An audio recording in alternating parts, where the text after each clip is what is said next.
How's it going, YouTube? Marty here with World of Factions. Here to give you guys a little behind the scenes tour of what goes into making World of Factions. As you can see here on the screen, we have the backend data application. This application lets us manage items. We can create new ones, assign different XP for like creating the item, or how much this item will do damage to like an NPC. This application also lets us create NPCs, manage their conversations, create quests, the quest milestones. You can progress through the quest through conversations, or even through actions such as receiving items or other things like that. So it's just like an application to manage the data of the game and nothing more. It's something I did when I was in England on my trip. I kind of wrote this application. You can see right now some skills. Some icons are kind of missing on this. The next thing is Photoshop. Photoshop is kind of important to the game in that you need to modify your assets. You can see here in this clip I am creating a new texture for a dwarf. I have the dwarf skin all separated into different aspects such as their hair, their jacket, their shirt, and I can easily adjust the colors. If you don't have Photoshop, you can use GIMP. Another thing I'd recommend for software, you guys should definitely check out Leadwerks. Leadwerks is developed by this indie developer guy named Josh. It's ran off OpenGL. Supports Lua for people who aren't so good at programming. Like, they have some drag and drop tools so you can easily create stuff. And then it also supports some C++ features for programmers such as myself. Has nice navigation. You can sculpt the terrain, manage your assets with it. And Josh is really good as well. Like, the game engine normally sells for $100, but it goes on sale for like $20. If any of you guys are really interested in game development, you should totally browse the forum.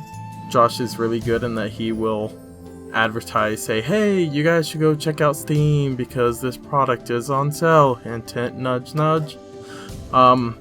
Which is kind of nice because most developers, you know, they want to get as much money out of you as possible, whereas Josh, like, yeah, certainly he needs your guys' money to develop his software, but also he more cares about building the community, and I just think that's really, really good. That's something you won't get if you get like Amazon's Lumberyard, or you go to CryEngine or Unreal. Another important part of my game itself, World of Factions, is assets. I use 4 major websites for assets. Right here you can see this is Dex Soft games models. They are totally amazing. They're kind of pricey. The next place is, I think it's like Arteria 3D. Arteria. They have really great prices, really cool stuff.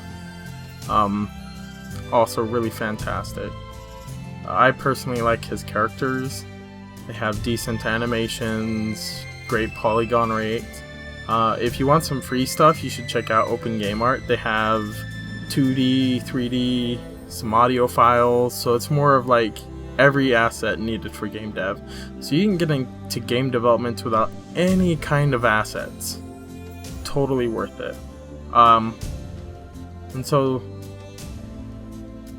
the last thing I wanted to talk about is Squid. Squid, this is probably one of the more pricier options. It's basically a website that you can go and upload your own media on, and as you can see here, I cannot spell dinosaur for the life of me, so I'm getting terrible search results. But yeah, you can just search it for whatever. It's mostly targeted towards 3D models, kind of for video games, kind of for 3D printing, kind of just for 3D scenes in general. So that's another option if you guys are looking for assets, if you are interested in making your own games. And World Factions, we use C++/C. I tend to go more towards the C aspect of the C++ world. You can get into some crazy C++ shit. It's not really my thing. I tend to like to follow the KISS philosophy of keep it simple, stupid, and which is why I like C, that it's very minimalistic language. So yeah, Visual Studio, it's free. It works great with Leadwerks, and decent syntax highlighting. I've used some other things as well, and I just find Visual Studio to be one of the better options. Well, if you guys like what you see, rate, comment, and subscribe.